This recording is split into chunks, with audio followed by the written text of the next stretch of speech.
Ratu Rizky Nabila telah memaafkan semua kesalahan Nadia Christina padanya.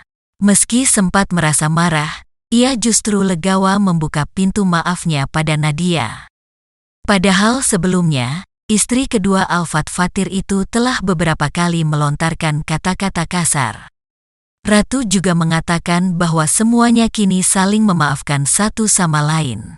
Semuanya udah digarisin sama yang di atas, ucap Ratu Rizky Nabila, dilansir Tribun Style dari video di kanal YouTube Maya Al-Eldul TV, Selasa tanggal 20 Juli tahun 2021.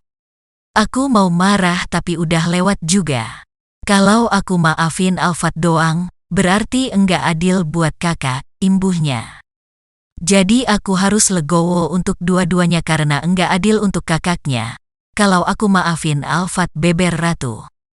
Aku merasa bahwa yang paling pantasnya, aku meminta maaf, kakak meminta maaf.